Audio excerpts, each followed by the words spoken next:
Medical office has always been attractive. From real estate Yep. fundamentals, there is a significant lack of supply of medical office buildings. And I'm talking about, someone building a new development. You don't see those investments or developments kicked off because you need an anchor to do so. And the anchor where healthcare has gone and healthcare real estate has gone is over the last 10 years, hospitals have acquired more and more practices throughout a market. There's less smaller, mid-sized practices that are privately owned.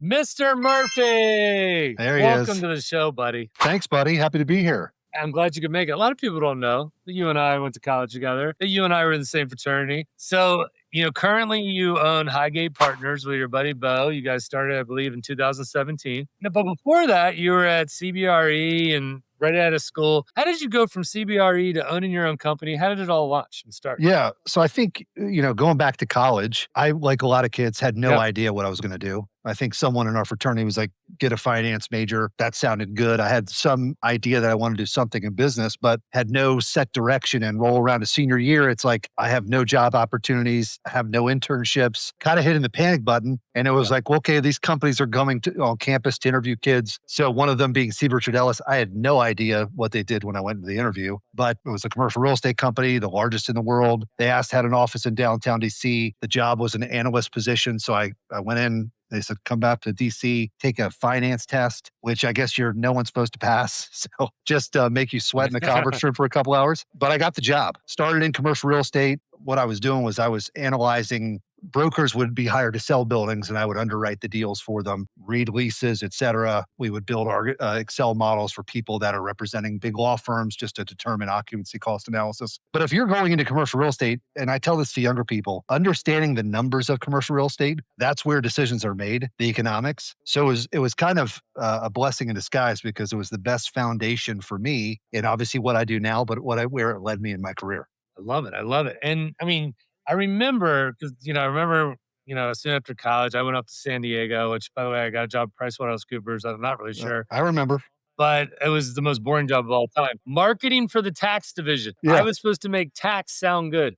Fortunately, we moved to San Diego, and I remember you were crushing it. You moved down to Atlanta, commercial real estate booming. You're selling buildings. I believe you're a broker at the time. Yeah, Maybe that was correct. the case.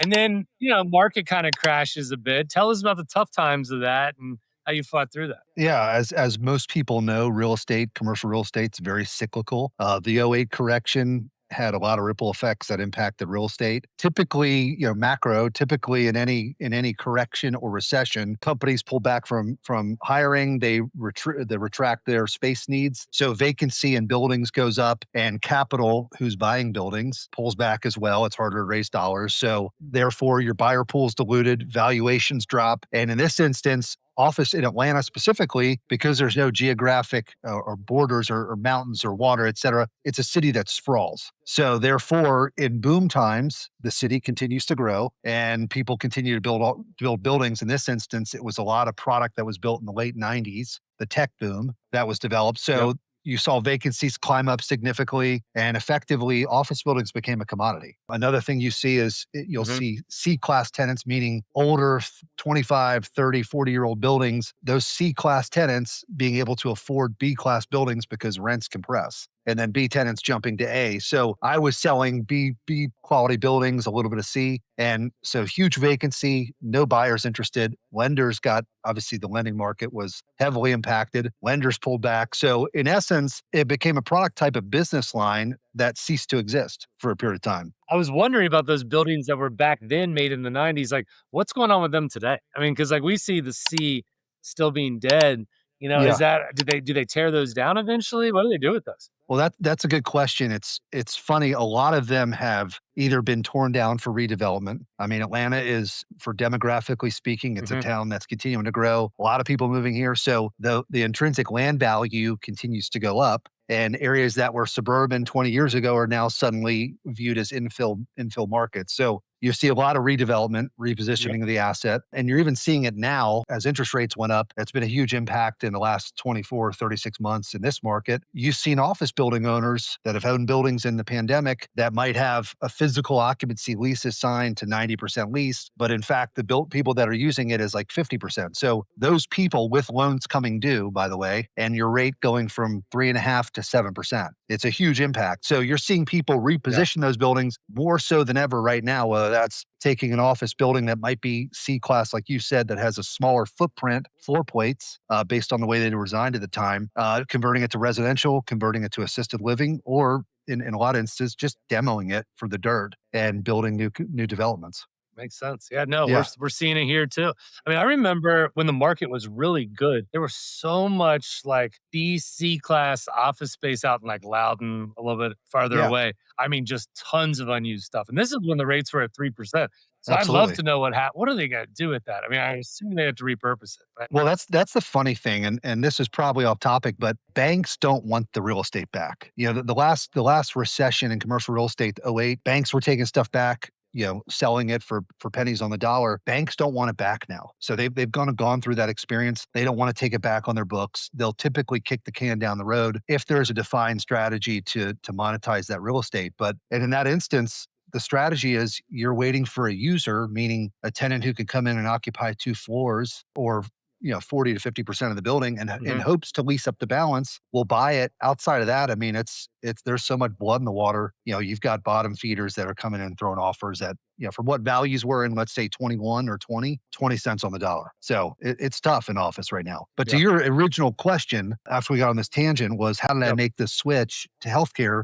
During that time period of when I started selling buildings, call it '04 to '08, '10, that period, I had sold some medical office buildings. And medical office real estate, for people who don't know, is, when you go see an outpatient physician, your primary care, a specialist that's not on a hospital campus, even on a hospital campus, that's a medical office building, a collection of doctors and specialties mhm, in the building. I was selling those buildings at the time, and there wasn't a lot of money dedicated to it. People at the time, there was a stigma, which still exists with doctors, that it's like, I don't want to deal with doctors. I don't want to own the real estate. I don't want to figure it out. So I managed to sell a number of those buildings, and at the time, I was like, it was a career pivot. It was trying to sell an asset class that had a buyer pool that didn't exist, or pivot to healthcare, which was a growing sector. So that's what I did, and started selling buildings throughout the Southeast on behalf of hospitals, developers, physician owned assets, et cetera. it seems like a great thing from an occupancy standpoint. Number one, I've never seen a doctor go out of business. I've Yeah, never seen my dentist go out of business. I mean, great I example. assume it's pretty rare that these guys are like, yeah, I just can't figure out, I just can't figure out people to cure. Is that accurate? I mean, is that why it's become very attractive? I think medical office has always been attractive. One, from real estate Yeah. fundamentals, there is a significant lack of supply of medical office buildings. And I'm talking about, someone building a new development. You don't see those investments or developments kicked off because you need an anchor to do so. And the anchor where healthcare has gone and healthcare real estate has gone is over the last 10 years, hospitals have acquired more and more practices throughout a market that there's less smaller, mid-sized practices that are privately owned. So you need an anchor Yep. like a health system to commit to that, and they're really not doing that. So, or not doing it as often. So the good news for healthcare has been, even in the last downturn and through the correction that we're experiencing now in real estate, demand has always outpaced supply, which is a significant factor, and one that I just touched Hmm. on that we haven't seen in office space to distinguish the two classes. Yep. But the second thing, doctors, you're right, they don't move. You look at your dentist where you grew up going or where you go now, they don't move. And the reason being is, when you look at a build out of a medical office space, you go to your doctor's office, there's a waiting room, nurse's station, exam rooms. Those exam rooms are plumbed. If you get into more specialized uses like MRIs or radiology, MRIs, CT scans, that's heavy, heavy equipment that they're oftentimes taking off part of a building Yeah. and bringing a crane in to move it in. To go out and replicate that space today is north of $100 a foot minimum, just with the plumbing and build out costs. So it's not advantageous. In addition, every medical office lease you see, for the most part, there's what's called a tenant improvement allowance that a landlord provides, which, let's say, call it, depending on the lease term, could be $30 per square foot to $75 a square foot. The balance of that cost is invested by the tenant. So the physician tenants are investing a large amount of capital into their space. So they're invested in the space.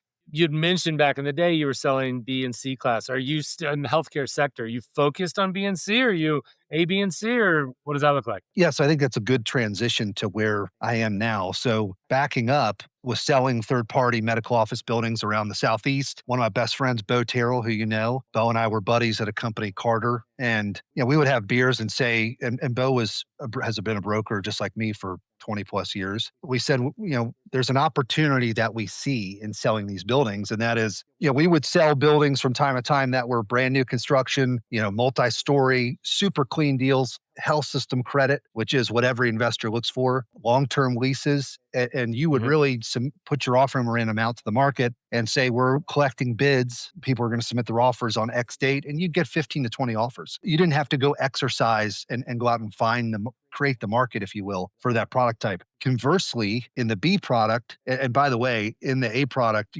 cap rates, cap rate is essentially a term used and it's one way to value real estate. It's essentially your all cash yield before debt. Cap rates were trading at, call it 4.5 to 5.5%. In the B space, it was probably a 150 to 200 basis point spread. So if you have a higher cap rate, that means a lower purchase price. If you have a lower cap rate, that's a higher purchase price. So for us, it was an opportunity, one, to come into a space where there wasn't a proven or a significant buyer pool. The other thing I would say about a product is it's all a lot of institutional money. They'll close quickly, all cash. We were never going to compete with that, and we didn't want to.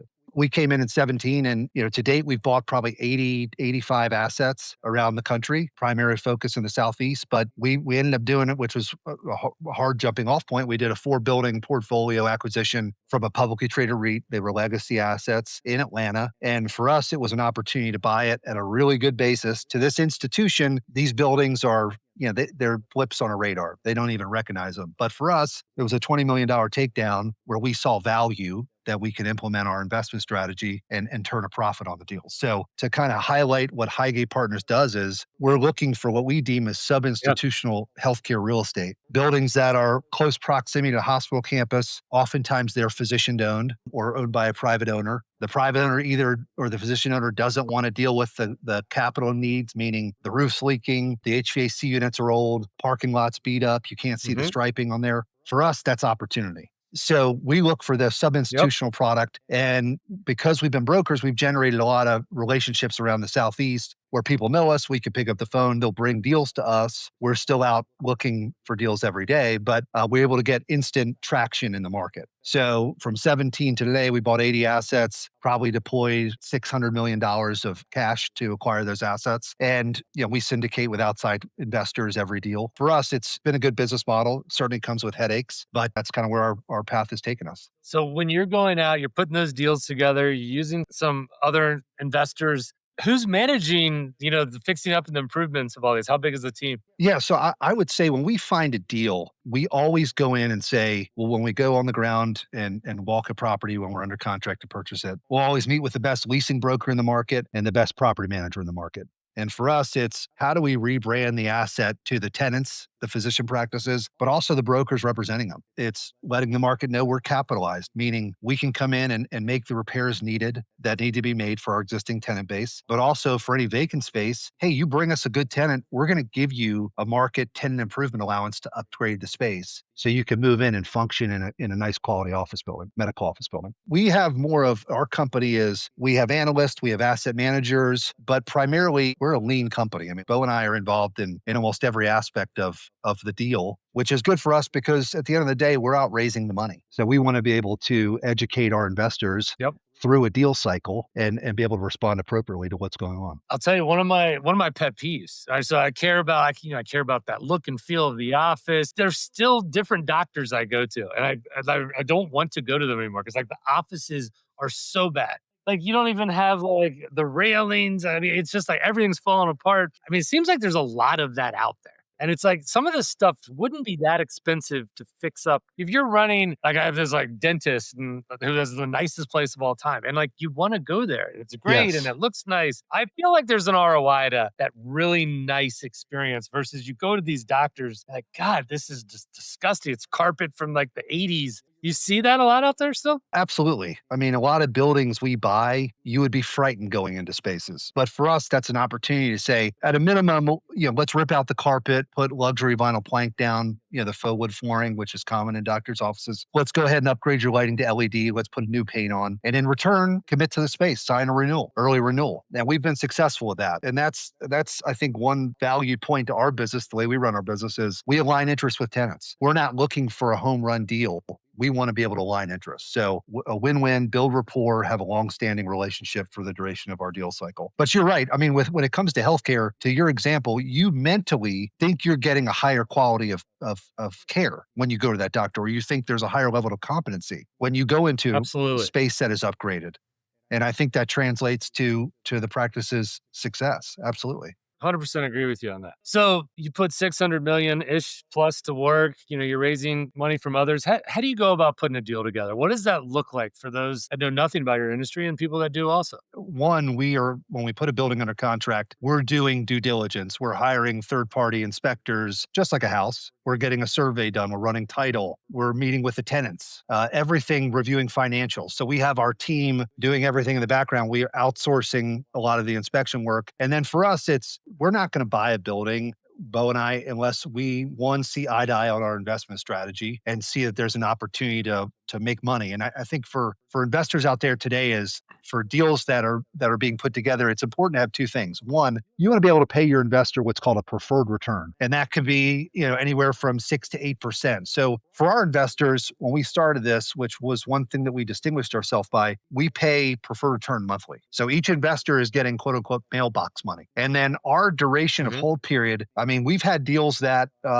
we flipped in 75 days. We're flipping a deal we bought in May in San Antonio to a REIT right now because we got extended the lease term by another 5 years during due diligence. So we're quick to, if there's a way to monetize real estate and you've done what you said you were going to do, don't wait. Deliver good results when you can provide them. And secondly, go in with a mindset that you're going to be able to deliver on what you promised. And that is, to these investors, is it's a lot of, for our investor base, it's a lot of high net worth investors, and they're investing in the real estate for two Yep. things. One, primarily the preferred return. They're looking for that quote unquote dividend monthly because that's their retirement, if you will, that they're living off of. And Right. secondly, they're looking for the upside. So for us, on average, I mean, Bo might know this better than I would, but I think on average, we're holding on the deals that we've bought and sold. It's probably a 30-month hold period from start to finish. And then we're returning, call it on average, 1.5, 1.6 multiple on equity. So yeah, I mean, I think we wouldn't have the track record we have or the investor base we'd have if we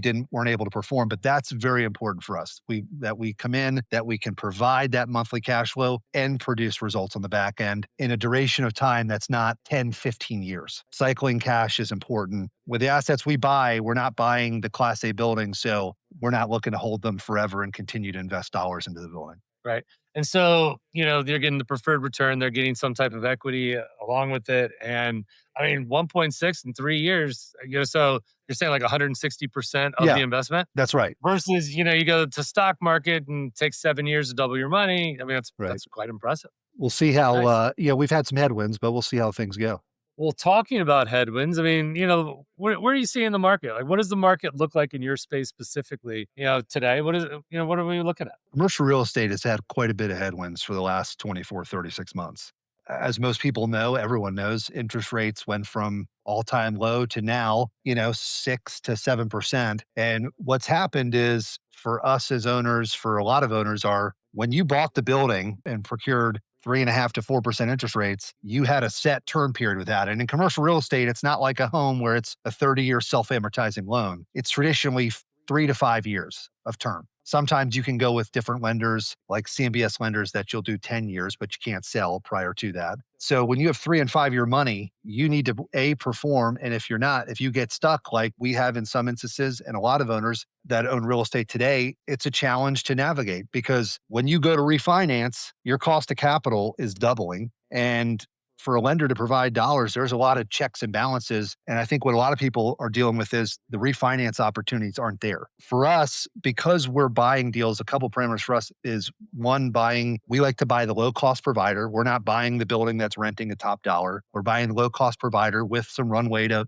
push rates. And secondly, we want to be able to buy a building that has existing cash flow that we're buying at a premium, or call it we're buying at a high enough cap rate, low enough price where there's enough spread, if you will, from the interest rate on debt. Let's say if debt's at Mhm. 4%, we were buying at 8%, 400 basis point spread, that when debt climbs up, you still have room there because your cash flow has grown over the years. We're able to pay your investors and continue Yep. to manage the asset until the capital markets, get to better days. To answer that more distinctly, interest rates rising as they have has a ripple effect impact on commercial real estate. Yeah, we talk about this a lot. I was just talking with a builder yesterday. It was just saying, he was talking about the market and it's a little slow the last couple of months, and we're actually seeing it's slow right now when Yes. we look at across the country year over year on residential stuff. But it's like, is it all tied to interest rates? Is kind of what the question was, and it's like it might be. I mean, it's Right. like at Right. a certain point for us on the residential side, kind of just is. Yes. On the commercial side, I mean, that really is the answer, right? To heat up the market is we Yeah. just need those rates to come down. I think so. I mean, I think there's certain, uncertainties, geopolitical, global uncertainties that go into it. But for the most part, in our space, absolutely. I mean, we have to have a deal, make a deal pencil, if you will. And even when you saw interest rates go up from 3.5 to 6.5, 7%, cap rates, the barometer to buy these buildings and to price these assets, moves probably 50 to 100 basis points. So that spread got tightened. So whereas your ability to make money and pay that preferred return to your investor is a lot harder to do. So for what we've done in 25, like a lot of investors in commercial real estate, we didn't buy a deal last year. We kind of waited to see where the Mhm. market was. Nothing really Yep. penciled or made sense. This year, we're about to close on our fourth asset, and we have some other deals we're chasing, but we're able to find opportunities that have more on surface risk, but we're buying Yeah. at a lower price, a higher yield, Yep. where we're able to pay our investors monthly that preferred return and still have the upside value on the back end. So I'll give you an example. There's a building we're about to close on next week in Houston, Texas, Conroe, great submarket. We've owned there before. It's anchored by DaVita, smaller building, 10,000 square feet. DaVita takes 70% of the building. DaVita is a tenant of ours in a number of assets. And the other tenant is a regional podiatrist, has multiple locations. That building, we're buying it for at a 9.5 cap. In Mhm. comparison, that same building would trade 36 months ago at a 6.5 cap. So that's a 300 Mhm. basis point delta that swung in today's market. And that's a function of the higher interest rates have means less buyers in the market, certainly less competition. Everything's gotten stale, if you will. But for us, it's a situation where we say, okay, we know DaVita. We got to the C suite. They said we want to do a 10-year renewal, which we didn't need to do the deal.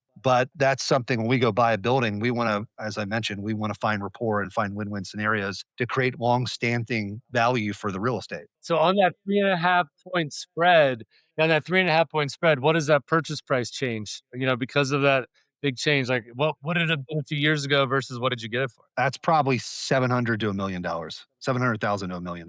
Additional upside for you is if we do get lower rates, you can always refinance that and you Exactly. could lower your monthly costs. And so there's not only you get the lower price, but you actually have potential in the future to make more money on the margin too. Absolutely agree. It sounds like you found yourself a nice little niche. We'll see. It's not easy, but I think Mhm. we've distinguished a couple deals that deal characteristics that will allow us to scale our business. I mean, it's a way for us to deploy capital. And in our new investment strategy, it's having bought all these assets. When you buy 80 buildings that are range from 25,000 to 70,000 square feet, it's a huge time resource. The time it takes to turn those buildings to maximize proceeds is significant. And for us moving forward, it's how do we find deals that are simpler, cleaner deals that we can scale and do a lot more of. So that's kind of where we're moving in 25 and hopefully beyond.